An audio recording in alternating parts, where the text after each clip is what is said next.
Elena Marchetti was 32 years old when her life changed because of a single phone call. Before that night, nobody would have called her life exciting. She lived alone in a small rented apartment on the second floor of an old building. Her kitchen window looked out over a parking lot. Her neighbors barely knew her name. She liked it that way. After everything that had happened in her 20s, quiet was not boring to her. Quiet was safety. She had grown up between two worlds. Her mother was American, her father Italian, and every summer as a child she was sent to stay with her grandmother in a small town outside Palermo. Those summers shaped her more than anything else in her life. Her grandmother, a strong woman named Concetta, spoke only the old dialect of the region, the kind of Italian that city people barely understood anymore. Concetta cooked every meal from scratch, told long stories on the porch in the evening, and taught Elena to speak the way people spoke in that town 100 years ago.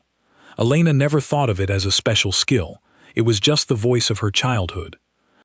When she was 22, her family moved back to the United States for good, and Elena tried to build a normal life. She studied languages in college, worked a few years as a translator for a shipping company, and then, almost by accident, took a job at a private security and monitoring firm. The pay was good, the hours were flexible, and the job description was vague enough that she never asked too many questions. She worked in a small windowless room with 4 other people, listening to recorded calls, flagging anything that seemed unusual, translating snippets of conversation into reports that went up a chain of command she never saw. Nobody explained who the clients were. Elena decided a long time ago that some jobs were better left unexamined. Her closest friend at the company was a woman named Priya, who sat 2 desks away and always brought too much food for lunch, sharing it with anyone nearby. Priya used to joke that their job was like being a spy, without any of the excitement. "We just listen," she would say.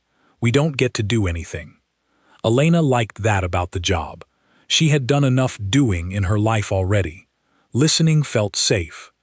The night everything changed started like any other night shift. Elena had signed in at 10 o'clock, made herself a cup of tea, and settled into her chair with her headset on. The office was almost empty, just her and one other analyst, a quiet young man named Devon who mostly kept to himself and rarely looked up from his screen. The building hummed with the low sound of air conditioning.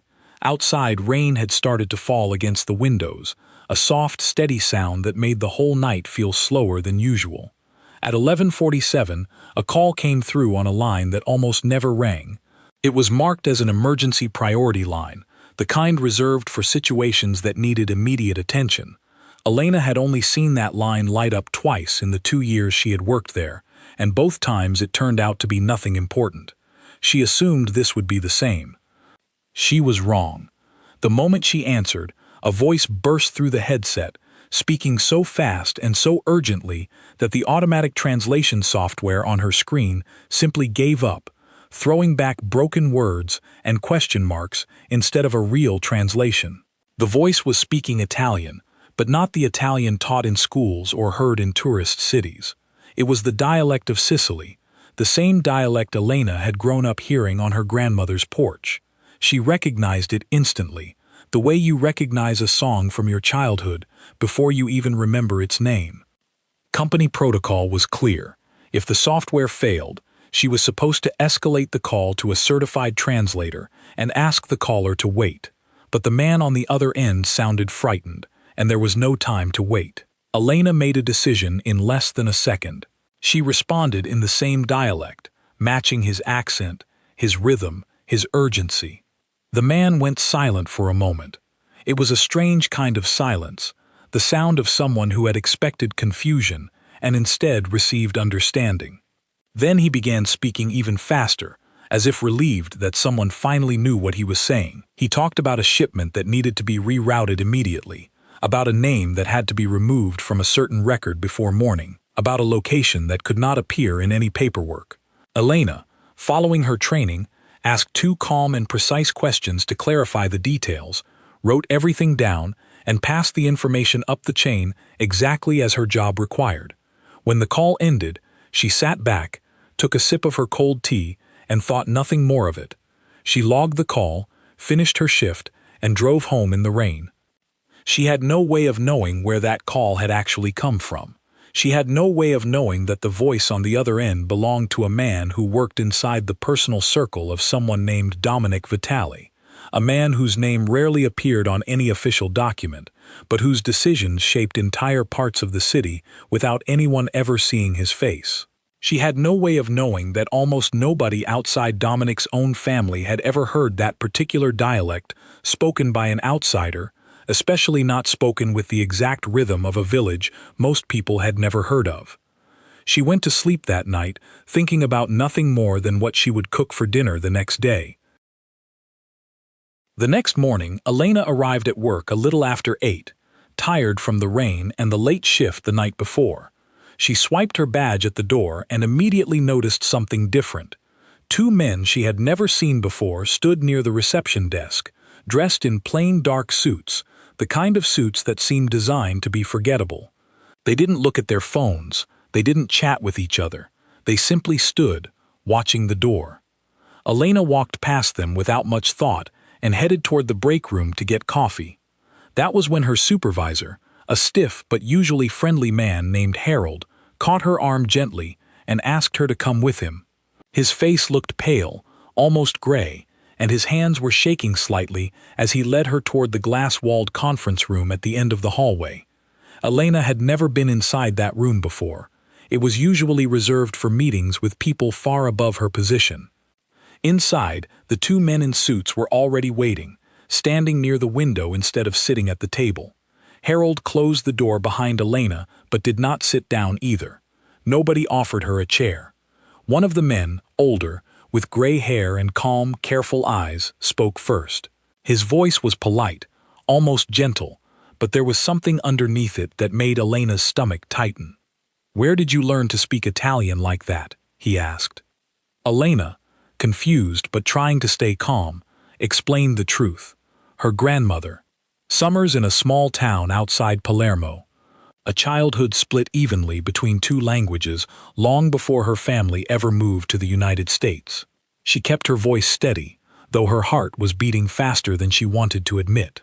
The man repeated the name of her grandmother's town back to her, slowly, not as a question but as a quiet confirmation of something he had already suspected. Then he stepped out of the room without another word and made a phone call in the hallway. Through the glass wall, Elena could see him speaking, though she couldn't hear most of it. She caught fragments, a name she didn't recognize, the word familia, and then, unmistakably, spoken with the same commanding rhythm she had used on the phone the night before, 3 words that made her blood run cold. Non lasciarla andare. Don't let her leave. Harold's face had gone completely white. He sat down heavily in one of the chairs, as if his legs could no longer hold him. Elena stood frozen, trying to process what she had just heard, trying to convince herself she had misunderstood, but she knew exactly what those words meant. She had grown up hearing that language. There was no mistaking it. They did not force her, not exactly. Nobody grabbed her arm or raised their voice.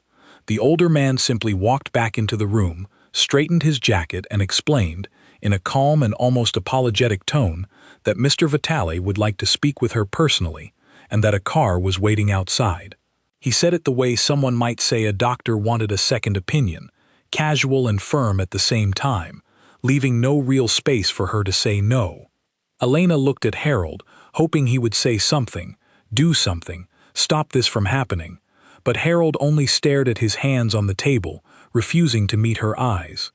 She understood then that whatever power the company had, it did not extend to whoever these men worked for. She was led out through a side door, not the front entrance, and into the back seat of a black car parked in the alley behind the building. The younger of the 2 men sat beside her, not touching her, not threatening her, simply present, like a wall that had decided to sit next to her. The older man got into the front seat and gave a short instruction to the driver in Italian. Elena understood every word. She said nothing. The drive took almost 40 minutes, out of the city and into a quieter area lined with old trees and large houses, set far back from the road. Nobody spoke during the ride. Elena watched the raindrops slide sideways across the window, and tried to steady her breathing. She thought about her mother, who would call her that evening, expecting to chat about nothing in particular. She thought about Priya, who would notice her empty desk and wonder where she had gone. She thought about her grandmother, and how strange it was that the language that had once meant summer evenings and homemade bread was now the reason she was sitting in the back of an unfamiliar car, unsure if she would see her apartment again. The car eventually turned through a set of iron gates and up a long driveway toward a large stone house, the kind of house that looked like it belonged in a much older part of the world. Elena was led inside through a side entrance, down a quiet hallway lined with old paintings, and into a study with tall bookshelves and a large wooden desk. She was asked to sit and wait. The door closed behind her, though she noticed it was not locked. That small detail gave her a strange thin thread of comfort. She waited almost 20 minutes before the door opened again. Dominic Vitali was not what Elena expected.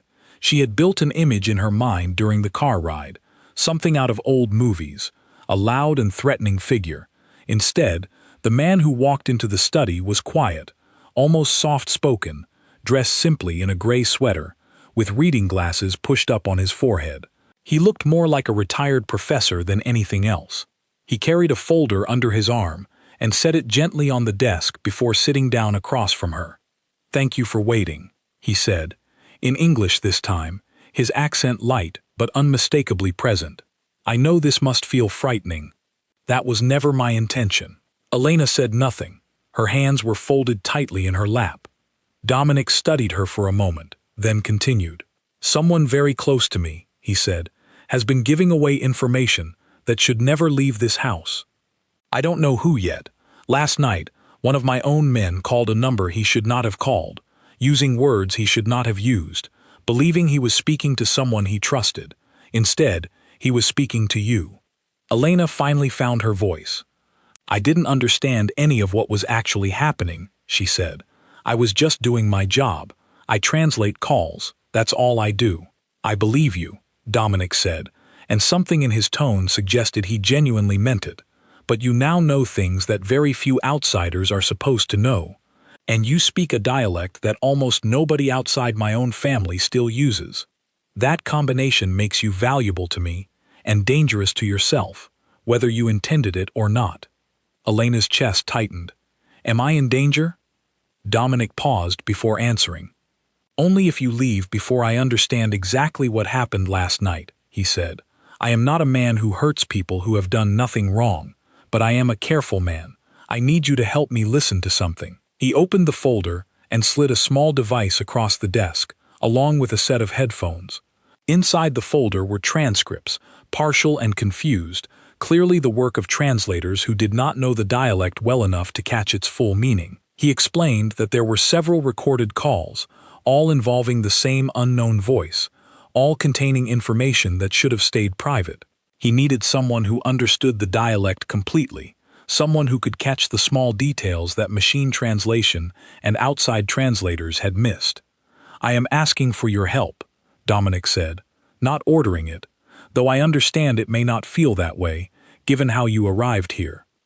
Elena looked at the device on the desk, then back at him. She thought about refusing, about demanding to be taken home immediately, but some instinct, the same instinct that had made her answer that call in perfect dialect the night before, told her that cooperation, for now, was the safer path. She picked up the headphones. Over the next 2 days, Elena stayed in the house as what she could only describe as a guest who was not allowed to leave. Her room was comfortable, almost luxurious, with a large bed and a window that looked out over a quiet garden. Meals were brought to her by a kind older woman named Rosa, who cooked with the same care Elena remembered from her grandmother's kitchen. Rosa didn't ask questions and didn't offer much conversation beyond simple pleasantries, but there was a gentleness in the way she set down each plate that made Elena feel, strangely, a little less afraid. During the day, Elena worked in the study, listening to recording after recording, picking apart the dialect word by word, catching small details that had been missed before. She noticed things the professional translators had not, because they had learned the language from books and lessons, while she had learned it from her grandmother's kitchen table. Small expressions, old phrases specific to a handful of villages, the way certain words changed meaning depending on how they were said. Piece by piece, a picture began to form. She also began to notice small things about the house itself. A teenage girl who occasionally walked past the study door, glancing in with curious eyes before hurrying away. Dominic later explained, without being asked, that the girl was his granddaughter, Julia, who was staying with him while her parents traveled for work. Elena caught glimpses of an ordinary family life tucked inside the walls of this strange and tense situation. Julia, doing homework at the kitchen table. Rosa scolding one of the security men for tracking mud through the hallway. A dog, an old golden retriever named Bruno, who wandered freely through the house and rested his head on Elena's knee during one of her long afternoons at the desk, as if he could sense she needed comfort. It was during one of these quiet afternoons that Elena made the discovery that changed everything. In one particular recording, the mystery voice used a phrase so specific, so tied to one small neighborhood outside Palermo, that Elena realized she recognized not just the dialect, but something about the speaker's identity. She brought it immediately to Dominic. "This person," she said, pointing to a section of the transcript she had rewritten by hand, "isn't just from your region. They use an expression that only exists in one particular family line, passed down through a specific set of households. I only know it because my grandmother used to say it about her own cousin's family." Dominic leaned forward, his expression sharpening. "Whose family?" Elena hesitated only a moment before answering, because she understood that whatever she said next would matter, perhaps more than she wanted it to. She gave him the name of the neighborhood, the specific detail of the phrase, and let him draw his own conclusions from there. She did not name any person directly. She had learned enough in the past 2 days to know that naming a person was not something she wanted on her conscience, no matter what that person may or may not have done. Dominic sat back slowly, absorbing the information. For the first time since Elena had arrived, his calm expression cracked slightly, revealing something more tired and more human underneath. "Thank you," he said quietly. "You've given me what I needed."